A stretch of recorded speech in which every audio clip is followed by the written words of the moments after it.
Hi. Sorry about that. I had to pick up the phone real quick. So, for those who are joining in right now or who were on my other Instagram live, hopefully you'll find me here right now so that I can continue on with the conversation. So today I had the opportunity to meet with this Japanese illustrator. She's based in Tokyo. Hi. Welcome, welcome. She came to visit me at my studio slash home, and we just parted ways, but I wanted to hop on and share some insights because I think it's really important considering the things that are happening this past week, and I wanted to kind of bring it up and hear your thoughts.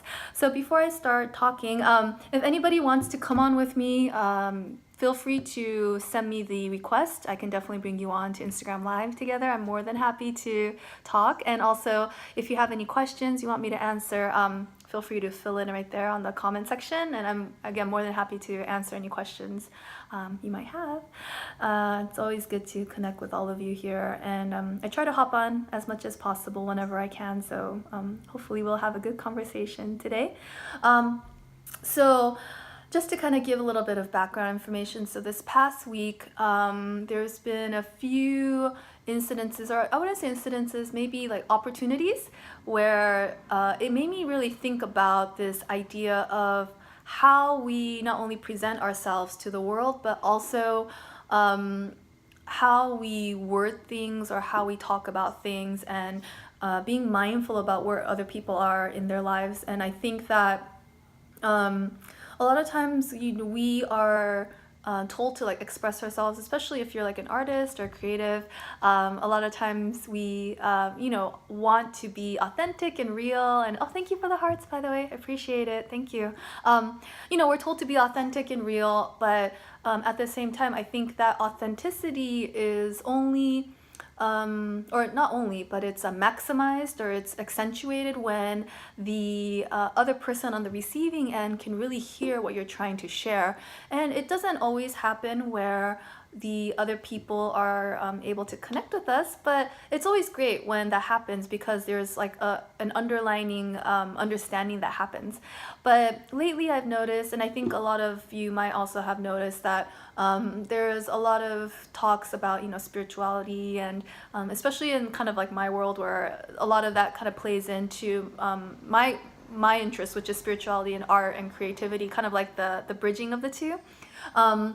And so there are instances where I find that a lot of people, not just people, I mean, industry, whatever, where it's spirituality is used kind of more as like a commodity, or it's used more as a way of like luring people into like this specific, I don't want to say like brand, but like this specific way of living, where in reality it's just really simple. It's about being ourselves and being human and kind of having that human experience from the soul and the spirit, and then how we can share that through our own gifts. And it can be however way it manifests. It really depends. Like each and every one of us has our what we're here to like share with the world. And so there's I noticed that and I'm sure these companies and individuals, like it was never their intention, I think, to like come out and present themselves and use spirituality in a way that is how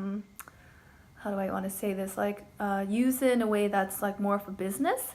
Not that that's a bad thing. I think that businesses, we need it, but sometimes I think things get a little bit mixed up and convoluted, and it comes to a point where individuals might end up having their like ego take over, or like other agendas take over. And then I think when it becomes a problem is that when other people don't agree with what they're putting out there, or if other people might feel that it's not authentic as it used to be, then there's always like this disconnect.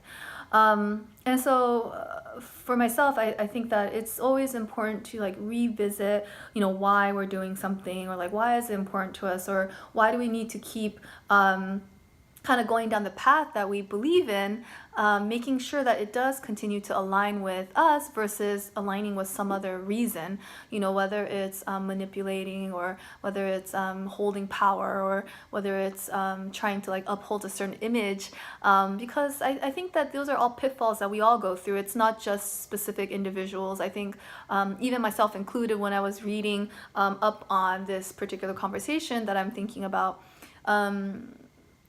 the controversy was that the individual that a lot of people were kind of having like a disconnect with is that, the way that she explained, I didn't mean to say she, but this individual, they had mentioned things in a certain way that I think came off the wrong way. And, a lot of times, we as individuals have different life experiences, and it might not be the same as what each and every one of us go through individually. So when we're talking, I think it's important to be mindful about how that affects other people. Oh, thank you so much. I appreciate that. Thank you for listening. I really appreciate that. And what was I saying? Oh yeah, so excuse me. So I think that when we are talking not just with each other, but for example, when I do Instagram Live, or when you or other people are like posting on other social platforms, that we think, sorry, my throat's like so tickly. Hold on.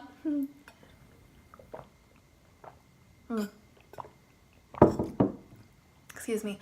That we think through about what it is that we're trying to say, and if we're saying it in a clear way. So, and are we saying it so that it can be understood and how do I want to say, like, taken in by other people? So for example, we might not agree with something that another person is saying, which is perfectly fine, because we all grew up differently, we all come from different environments and different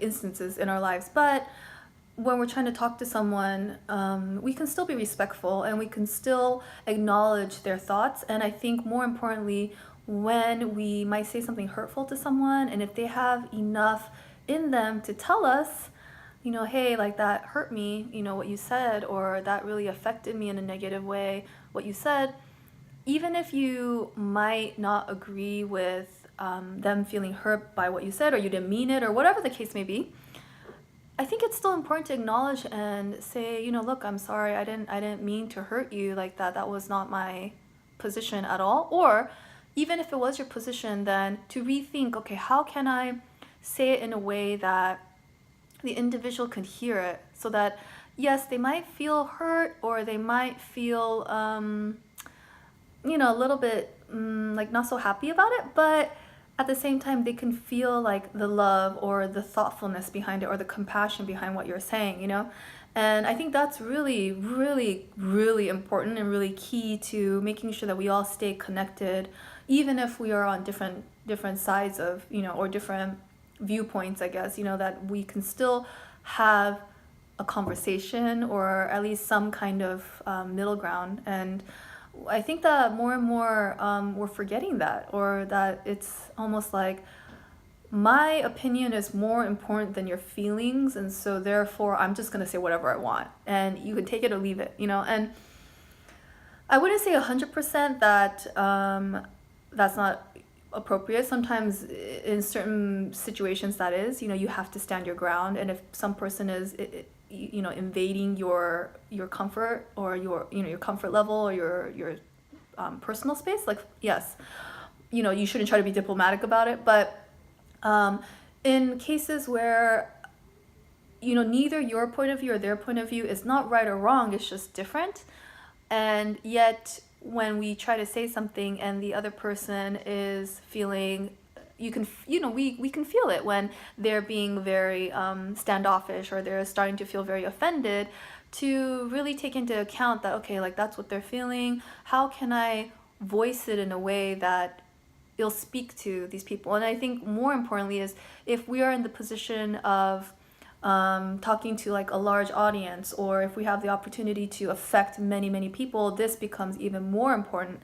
And I think it all comes down to humility, really. Like, are we humble enough to say that even if we have like a bajillion followers, for example, or we're like ahead of some huge congregation or group or company or whatever it is, do we have enough humility to say, okay, that I was wrong, or "Oh, I'm sorry, like I didn't mean it like that," or let me rephrase it, or let me rethink it, or let's re-examine, what happened, and let's see if there's another way of approaching it, and not trying to make it seem like everything is okay, or how do I want to say it, like in order to like protect something that is not tangible, for example, like power, fame, fame that comes from money, or anything like that. I think those are all things that are intangible and can quickly come and go. But the human heart and our emotions and feelings and those things, even though they are not seen with the human eye, I think those are the things that are really important to kind of continue this, how do I want to say, like this evolution, or how we're continuing to grow as people. I think that that's like the core of it, really.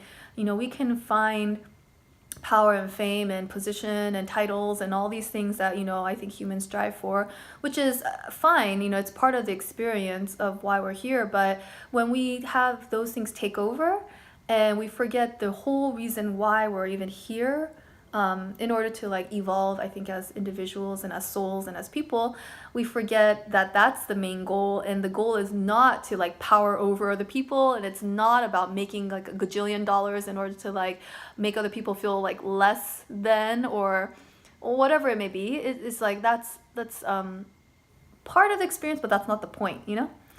So so it's something that I've been really thinking about, even for my own practice, because a lot of times, I get people asking me like, how do you do this, or why are you able to do things like in the spiritual way, or whatever the question may be, and I want to be really honest, and I tell people like, a lot of times I don't know. I'm experimenting and I'm trying things. Some things work, some things don't.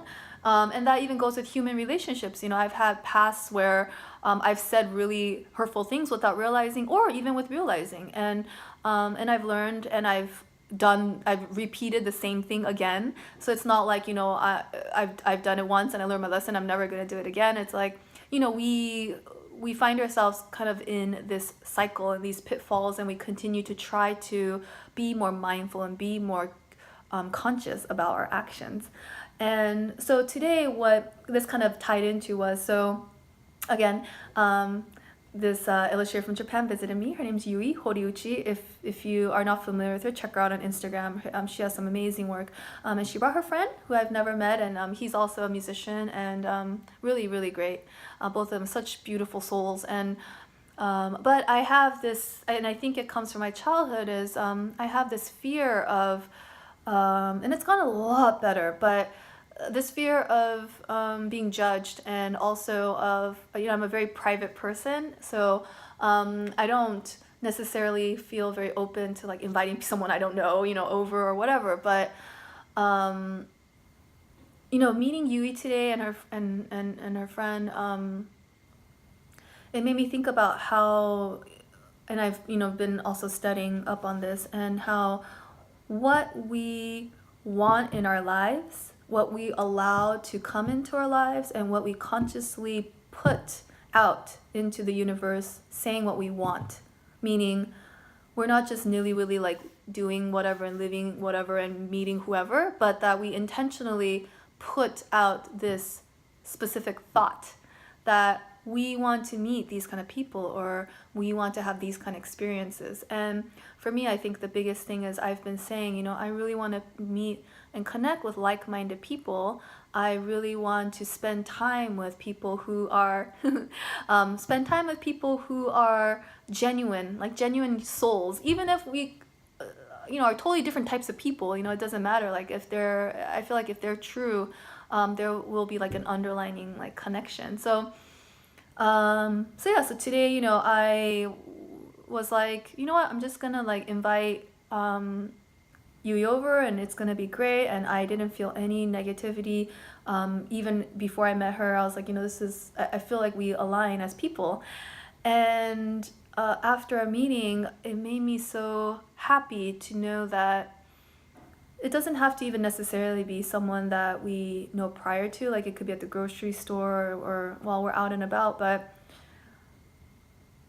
I really felt that when we start to put this intention out, or like these thoughts that, these are the things I want in my life, these are the type of people that I want to meet, these are the type of experiences I want to have.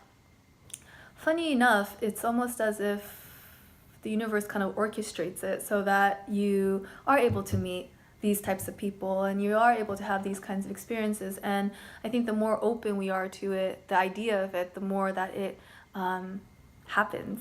And yeah, I was just really amazed by how everything kind of came together, and continues to be something that I work on for myself too, is continue to stay open and receptive to different types of people, different types of experiences, and trusting that things will happen as they should, whether it may seem like a negative situation or like a negative happening at that time, but there's always something to be learned, I think, from it. It was a really good morning, thanks to two very amazing souls, and I'm just feeling so thankful to have spent time with them, and I hope this will continue to be something that I'm able to stay open to and like meet different other types of people, and yeah. Oh, thank you. 日本語なんだね。ありがとうございます。Yeah, again, if you have any questions or if you guys want to chime in, feel free to write it in the comment section. I'm always more than happy to talk. Or if you want to come in with me and literally be on live together, I'm totally fine with that too. Yeah, so I like the glasses straight here. Oh, really? Thanks. I know, I'm usually in glasses, and my hair is like really different. Yeah, I've been this like kind of like chill vibe. Thanks. I appreciate that. Yeah, and the project that I'm working on right now in the studio that I've been quietly sharing is called Iro Kiku. Thanks. And it is also about connecting kind of like the unseen world and the seen world. And what I mean by that is within not just races, but, and we're hearing a lot about this right now. Yui! Okay, so all of you, the girl I was talking about, Yui, she just joined in. Her Instagram handle is yui.horiuchi, so check her work out. It's really, really amazing. Yeah, so this the art, this Iro Kiku, and again conversations that we had this morning, and this idea of kind of bridging different gaps that there. Oh, thank you for coming. I was just telling everybody the story of my insights after our meeting, so hopefully you'll take a look at it afterwards. But yeah, there's so much separation, I think, not even just right now in the US politically, but there's a lot of separation, I think, happening all around the world for so many different reasons. And it kind of made me think about like, okay, so what's the puzzle piece that will bring us together? What is it that we can do as individuals and as groups and communities, and you can get bigger and bigger, like nations and countries. What can we do to start kind of seeing that we are actually all looking and searching for the same thing in essence, Oh, wait, hold on. Do you think intuition is a way to empower these thoughts and connections? If so, how do you tune into yours? Okay, I'm gonna pin this and answer that question in a second. Hold on. Thank you for your question. Again, if you guys have any questions, pop them in the comment section. More than happy to answer. I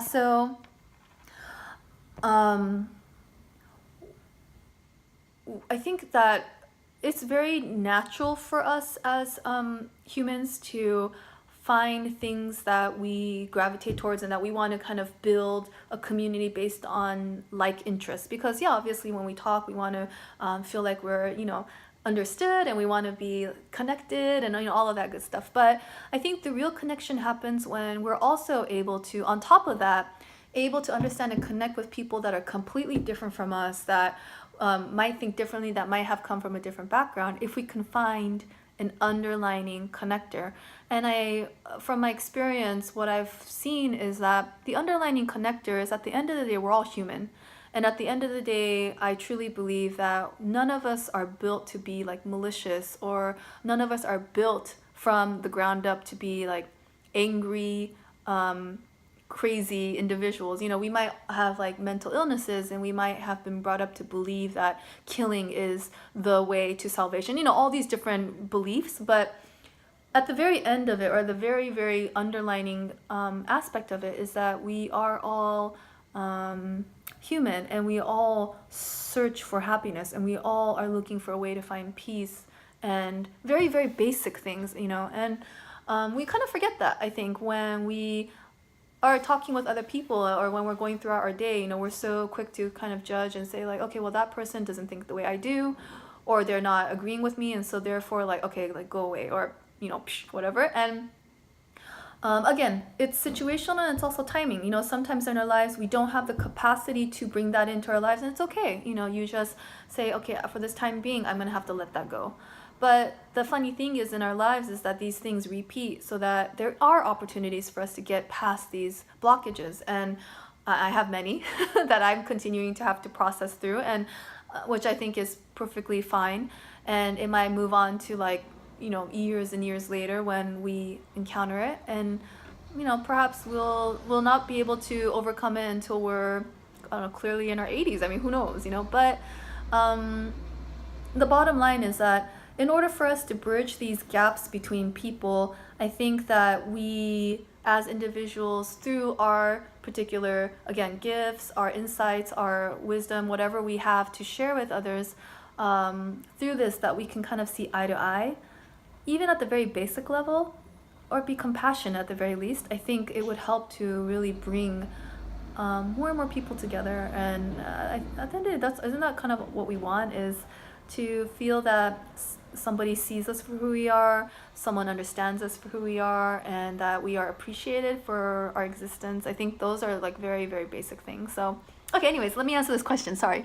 So the question is from Sebastian Conrad Visuals. Thank you for your question.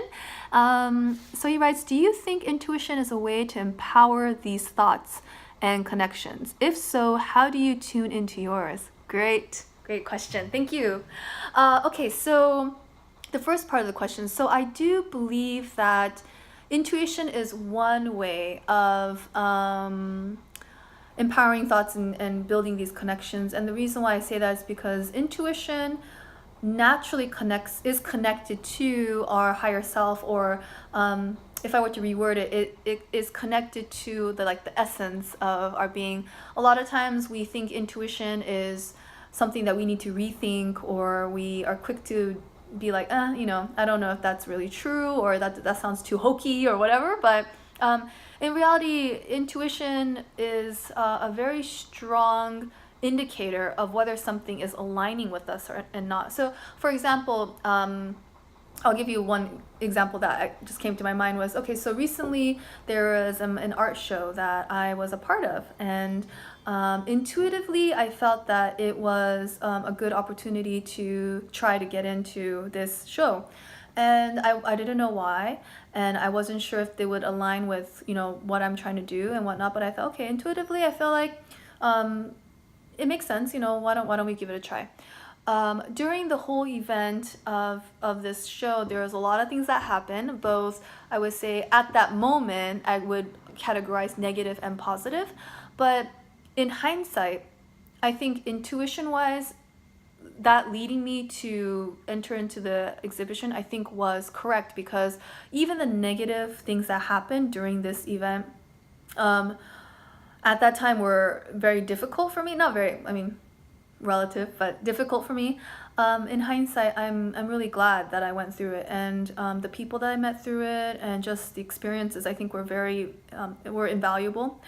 And even with meeting people. So for example, today meeting Yui and her friend, I felt that intuitively I knew that we would get along. And when she actually asked me to say, hey, can I bring my friend?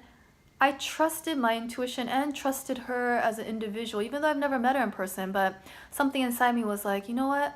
I feel aligned with her. Like, I trust her as a person. So for her to say, can I bring my friend? It was, I immediately thought like, yeah, I think it's gonna be cool. And it was more than I expected. And it was really great. And I think that's part intuition, but also on her part is, again, this whole thing back to language, right? The way that we express ourselves and the way that we communicate is really key. And the way that we communicate, it has to come from like an authentic place for the other person to feel it. So for example, the way that Yui was talking to me when she was asking, it was all through like, we're messaging. So I can't see her, I can't hear her voice, but I can read her words. And through the words, the way that she described her friend, introduced the idea of her friend coming, the way that she was using the language to convey her feelings, all felt very respectful, all felt very warm at the same time.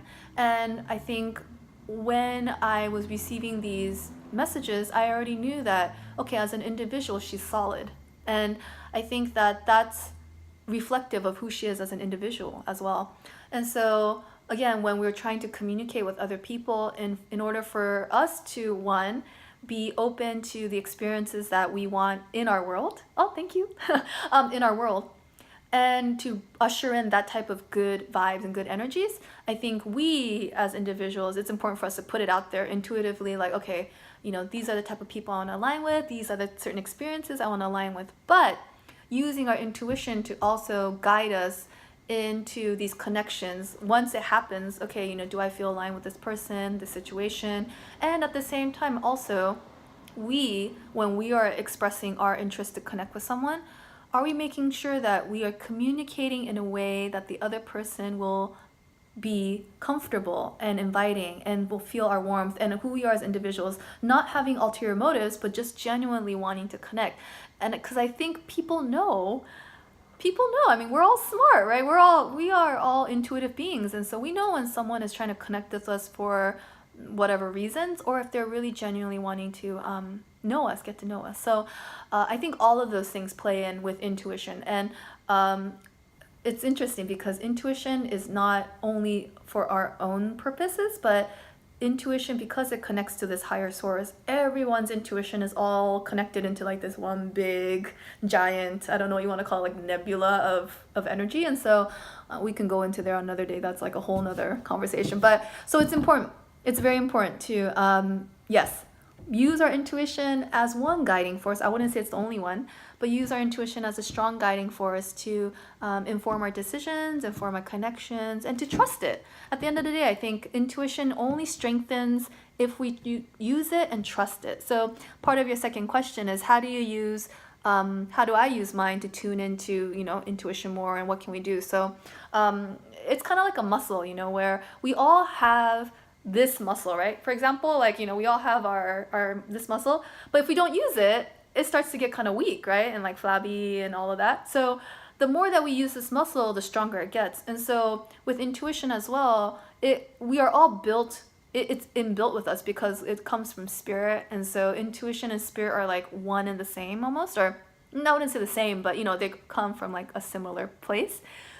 But if we don't use it, it's kind of like the muscle where it starts to get, it's not weakened, but it's almost like you kind of forget how to use it. So the more that you trust oh, thank you, you're so sweet. The more that you trust your intuition, the more that it starts to feel real for you, and it starts to make sense, and synchronicity starts happening, and all these beautiful experiences happen when we start to trust it more. So I think the easiest thing we can do is, anytime you have an inkling or you have a feeling of like intuitive something where you're like, yeah, I want to try that, or I want to meet that person or whatever, you just try it and see, and follow your intuition and see if the guide is leading you in the right way.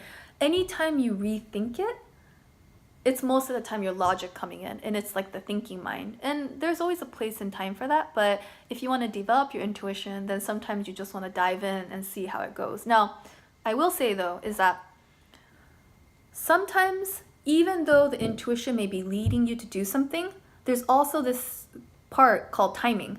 And so the intuition might be correct, but the timing might not be aligned yet. So for example, let's say you want to meet someone, right? And your intuition says, go, reach out to them, meet them, it's all good, right?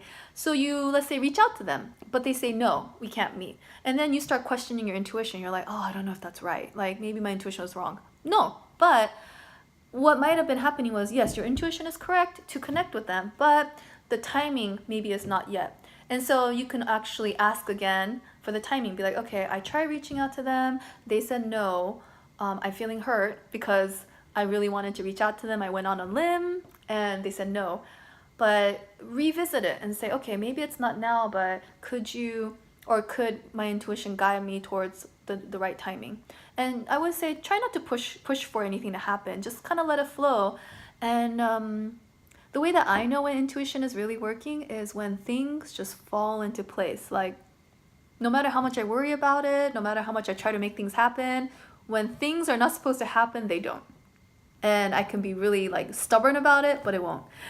But on the other hand, when I just let go and be like, all right, I surrender. I'm just gonna like let it be. Whatever happens, happens. I put the intuition. I mean I put the intention out there.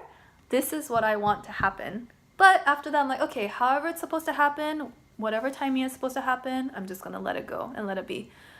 And honestly, that's been working really well, actually. So I think, yeah, patience also key to kind of strengthening the intuition part of ourselves. I think, yeah, patience has been difficult for me lately. I think I'm getting better at it through meditation, but yeah, when I get excited about something, I just like want it to happen. It's like, yes, I want to go, but it's not, the universe doesn't work like that. And so I'm very humbled by it many times. Like, all right, gotta like bring it down, bring down the energy, bring down the excitement. It's all good. Just let it go.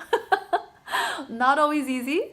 Yeah, you're welcome. You're welcome. Thank you for the question. Hopefully it answered it. But yeah, so try that and see if that helps to build the intuition.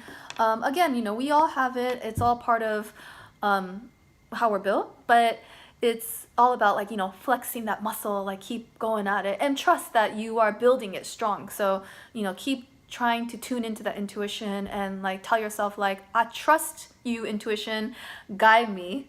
And it's funny, it will, without a doubt. You just have to be kind of quiet. Like give yourself some quiet time to hear it. Because at first when you're starting out listening to intuition, it's hard to hear it because it's really, really quiet and you might miss it if there's too much going on. So even like a few minutes a day just to kind of sit with yourself. You can journal it out, you can paint it out, you can do whatever, but allow the time for the intuition to come in so that you can hear it, I think is important. Thank you for your question. I appreciate that very much.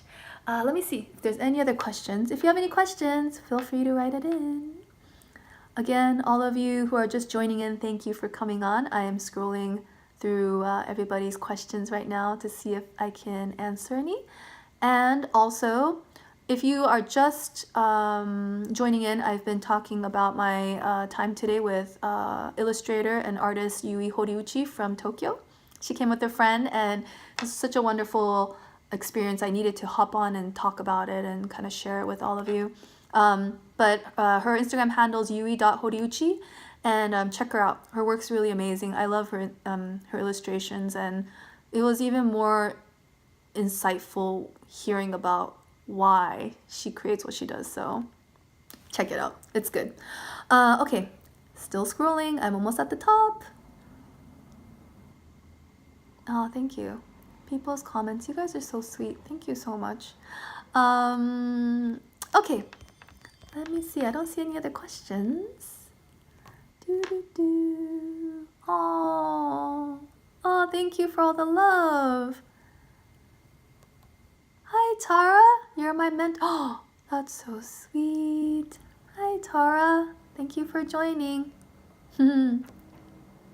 Oh, everybody, you guys are all so amazing. Thank you so much.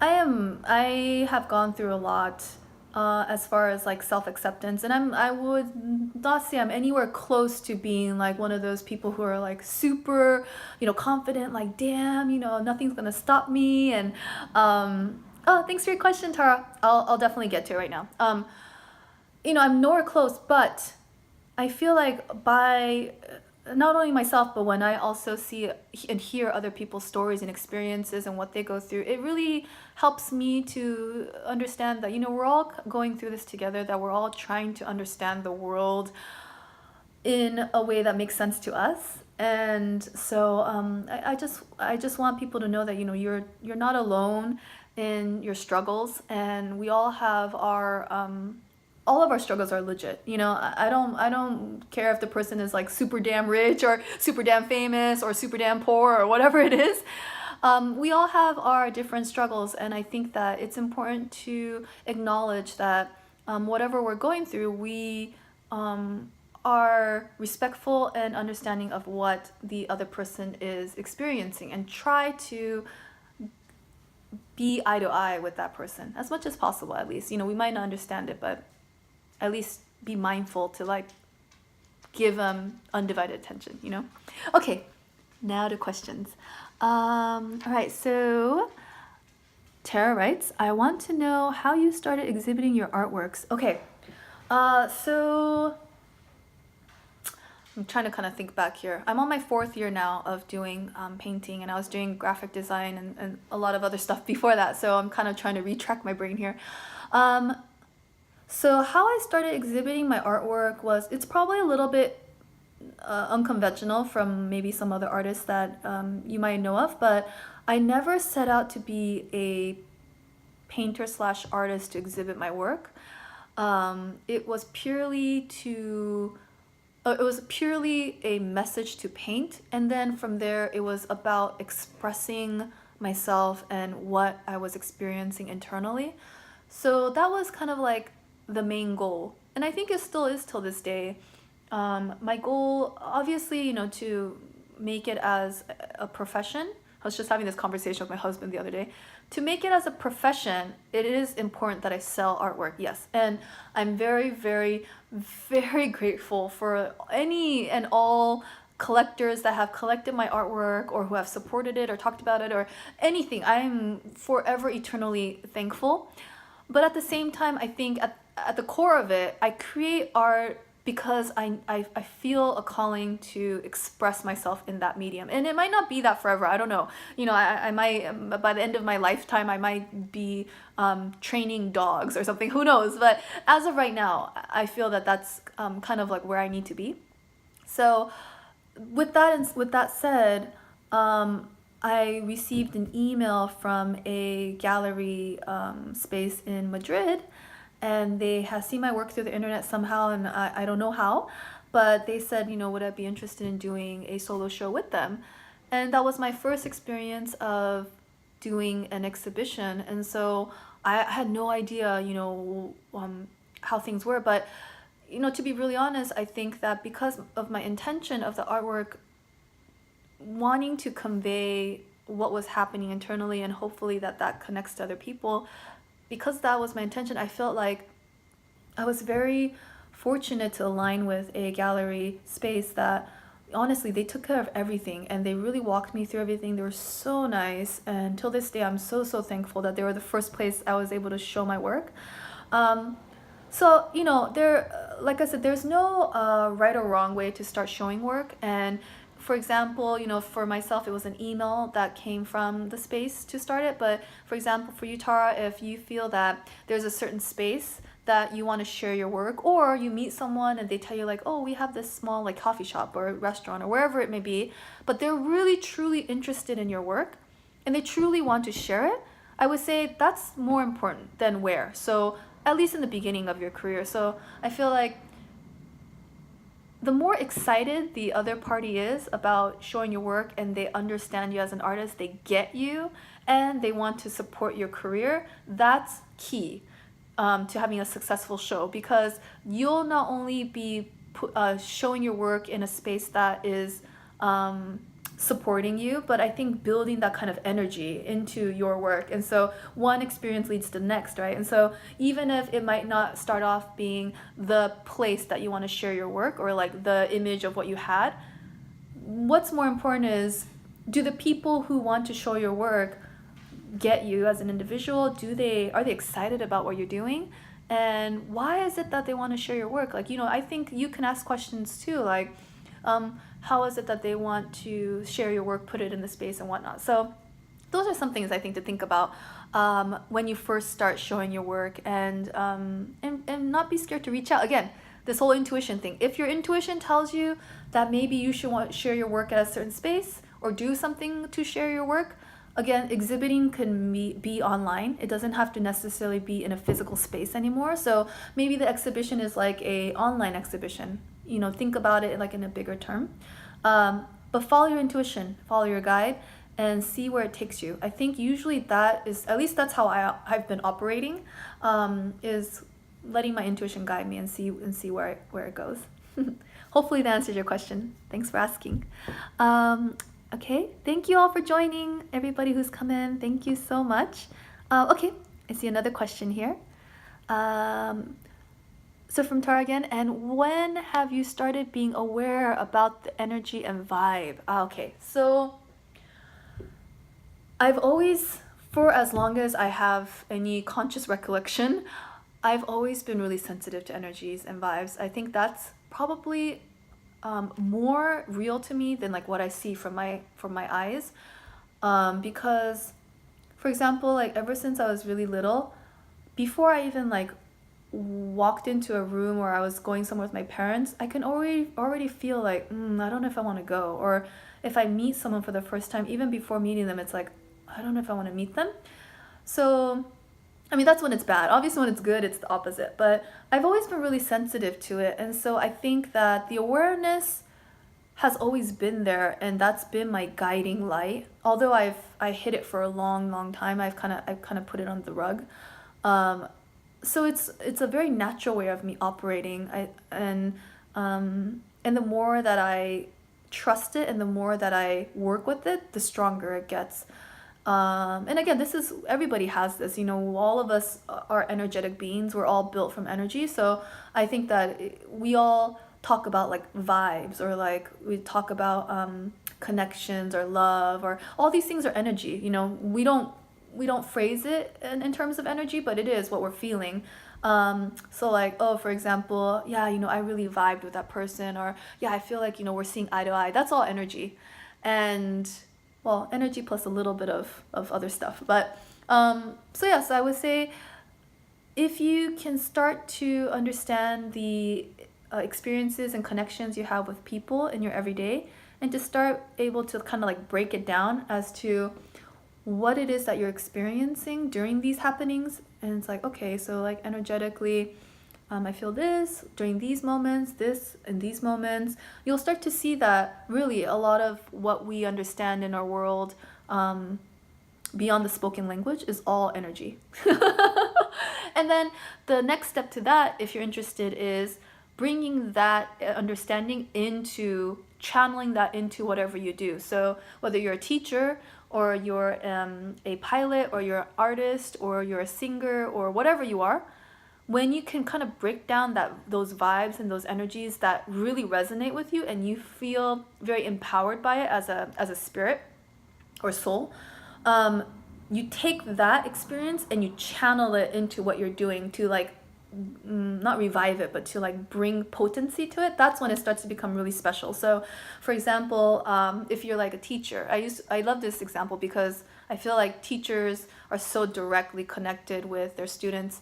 So let's say, you love teaching, but you don't really know how to bring the passion into the teaching aspect, or you don't know how to connect your inner passion with what you're doing in the outside. Because maybe teaching is, you love it, but you want to be like excited about it. So how do you do that?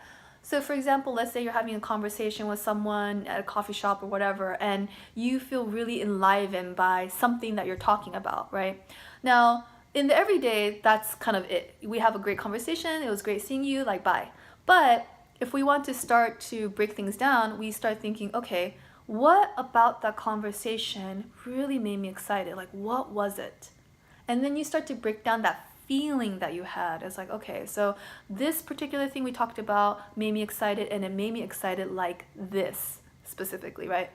And then you start kind of like, you can write it down or you can record it or somehow start kind of cataloging these experiences to the point where you're able to actually pinpoint certain experiences always giving you certain energetic boosts or certain energy, like, I don't know, surges, right?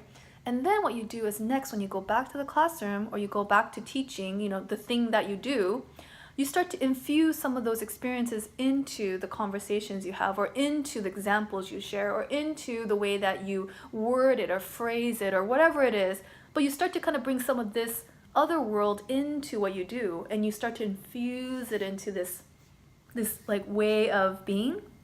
That's when this thing that you do becomes potent, because it's infused with the very like essence of what makes you excited. It's like you're putting it into what you do, right? So that's when like the energies and the intuition and the passion and all of that, when that gets infused into the thing that you do, like quote unquote, that's when a lot of magic happens, because people are magnetized by it. People are naturally drawn to those who are like very how do I say, like very vibrant and like passionate about what they do. It's like we naturally want to be near those people. And so it's kind of like, you feed off of each other, right? Someone gets inspired by that. Like, for example, the teacher, she might inspire a student and they might go off and want to find out what it is for themselves, So sorry, kind of a long answer to your question, but that's kind of how I see energy. It might not be like this for everybody, but that's kind of how I like to infuse the energy into my art, is through these different experiences, kind of like extracting the things that really kind of make me excited.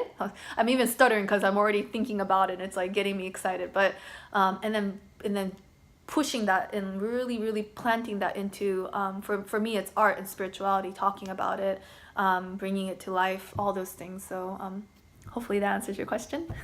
Thank you very much. Okay, I'm gonna see if there's any other questions, and if not, how wonderful. I got so connected to your interior. Oh, thank you so much for listening to the Raw Milk podcast. Thank you all so much for listening to it. I had such a wonderful time talking with Beth, and she's an amazing, very aware individual. So if you haven't had a chance, check out her Raw Milk podcast. She has interviewed some amazing creatives. It's been very insightful for me as well. So to be authentic with your art, I mean to pay bills, I need to make creatives that sell. What's your opinion? Okay, so her question is, here in India, it's difficult to be authentic with your art. I mean to pay bills. I need to make creatives that sell. What's your opinion? Okay. So it takes time. I've been, as far as creative world or creative stuff that I've been doing it since 2010. So I haven't been doing painting for that long, but creative work by myself, it's been for a pretty long time. And I still would say that I wouldn't say I'm financially stable, by no means. I mean, I think that my husband is I always joke, he's like my investor. But he is a huge part of why I'm able to freely do what I do. But in the beginning, when I was building up my company, and even till this day, I feel like, being realistic, if you want to do it as a career and it's as a job, it's important to understand that not everybody who does art does it 100% full-time, only doing art, only showing art in galleries. And I think I recently went to a talk and they said that only, how many percent? 3%? Or some ridiculously very small percentage of artists who do art full-time actually make over, like 35,000 a year, or enough to live, basically. So it's a very small increment of these types of artists that we think of when we think of artists, like the cream of the very tiny crop.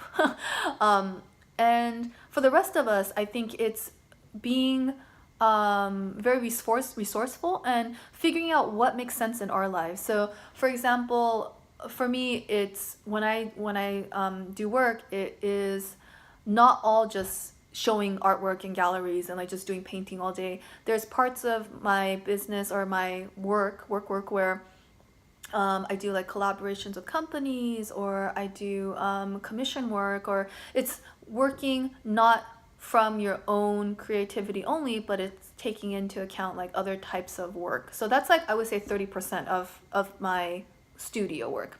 And then the other 30% I would say is actual gallery work. And so selling artwork in shows and like selling artwork to collectors. And, you know, I would say that's like a 30% chunk. And I would say very, very thankfully that because ever since I've had representation through Tapin, that has been a lot more steadier, because you have more time to dedicate to your artwork. But if you don't have representation, it's still totally possible.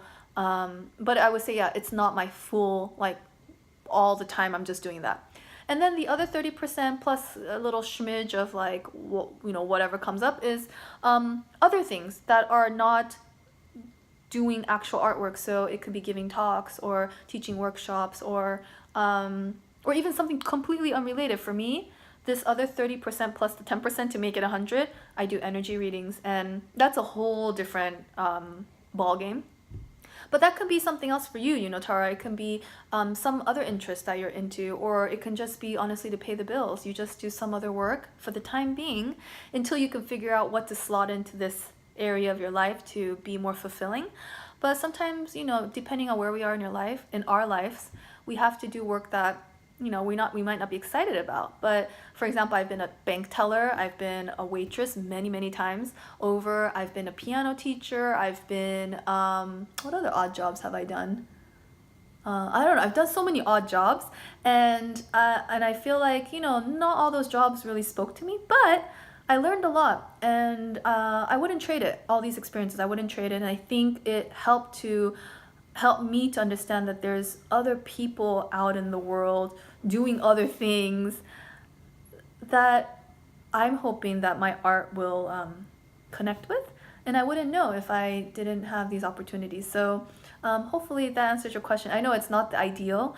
Any artist wants to be doing 100% of the time just painting, but I think that I actually like it that I have other things, because it helps to keep things in perspective, and it helps me to be appreciative of everything, I think, when I have other things happening. So yeah, I would say be okay with doing other types of work, even if it means for that time being in your life that it is just to make money, to survive, because sometimes we just have to do that. That's just part of, you know, living here and on earth. We have to make money to survive. So yeah, hopefully that answers your question. Okay, let's see. Next question is from Tara. Let's see. Oh, hold on. I'm gonna unpin your question. Unpin this real quick. Sorry, I know that wasn't your question. Oh, that was so helpful to know. Thanks a lot for answers. One last question though. Okay. Oh, okay. Hold on, Tara. Before I answer your question, I have a question from Tam, Yui's friend, who came to visit today, and he asks, how do pets affect our energy? Oh, good question. So, pets and animals are actually a little bit different, energetically speaking, but pets have this very unique quality that we as humans, how do I describe this? Okay, so it's almost like when we are going about in our everyday lives, right?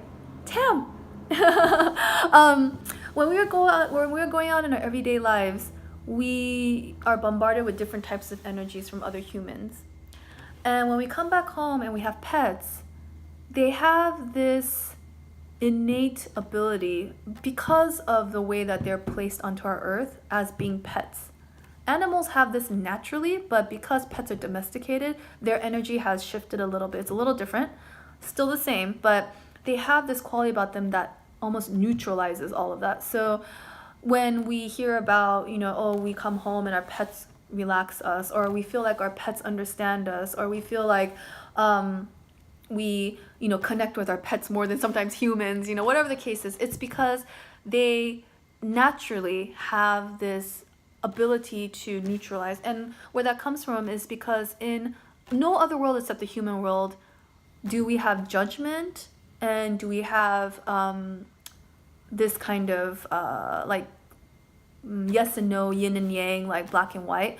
In the animal kingdom, in the animal world, what you see is what you get. It is what it is. And there's no judgment, there's no nothing. So there's no space for these other heavy energies to come in, because life is what it is. So when we have that type of energy in our lives in the form of a pet, it not only helps to ground us and to neutralize energies, but it also helps us to understand and see life more in a very simple way. Like, I don't want to say animalistic because that sounds very primitive, but it is like, in a sense, just as is. And a lot of times our pets are even our Zen masters. You know, they teach us how to live in the moment. All these things, I think, is possible with our pets because they're able to exude that type of being. That's just how they are. That's who they are. And so in that sense, I think that's the type of energy that is carried in a household who has a pet. And all pets have different personalities. But at the end of the day, that's kind of, not I don't want to say that's their role, but it's almost why I think humans many years ago decided to have pets and bring pets into our lives, because that's kind of their ability almost, and their gifts. And that's why we can't take those for granted, their gifts, because, you know, they give it to us so willingly and so like no strings attached and just so lovingly. And yet we always forget that's, you know, we just kind of take it for granted and just be like, oh, that is what it is. But yeah, hopefully that answers your question, Tam. Thanks for asking. Okay, so I'm getting to questions. Thank you all so much for your questions. I appreciate it very much. Okay, so Tara, your question is, what worked for you to be a renowned artist, connecting to people offline or showing up online all the time? Oh, okay, first of all, I am very humbled by your definition, because I by no means feel like I am a renowned artist. Honestly, I still feel like a green pea. I don't know anything. I'm still, I feel like I still have so much to learn. But I appreciate your thoughts very much. Thank you so much. But for me, honestly, I'm a hermit, and I'm introverted, but when I meet certain people, when I'm in certain places, I'm very extroverted as well. I feel very connected. I think that's what it is. Not extroverted. I feel very excited about connecting with people, you know, it just brings me so much happiness. But again, because I'm introverted, it doesn't last a long time, and so I have to come back home and like recharge, because I'm totally wiped out. So to answer your question, I think that what's helped me to build is definitely having a strong online presence, because that's where I feel the most comfortable. Like, even though I love talking and being, you know, here with all of everyone, I naturally feel comfortable communicating through writing. That's kind of my strongest, I feel, you know, as far as the way to communicate. I mean, aside from painting. So having a strong online presence, and then making sure that when I am meeting people offline, whether I met them before or after social media, that it's still in line with who I am presenting myself online. And the way that I like to kind of think of it is, online is multi-layered. So people can find me on Twitter, on Pinterest, on website, on Instagram, and they're seeing kind of different sides of me. Oh, I'm gonna be logged off soon. Oh no. If I missed your question, I'll come back on and answer. But I think, yeah, making sure that when I meet people in person, that it is kind of in line with what I'm presenting online. Offline, online is like the same individual. I hope that makes sense. Sorry. Okay, let me see this question real quick before I get logged off here. Do you think plants can simulate the same neutralization? Ooh. Okay, hold on. I'm gonna log off, and if you're interested, I'm gonna log back on to answer that question. So if you're interested, please come back on. I'll be right back. Bye.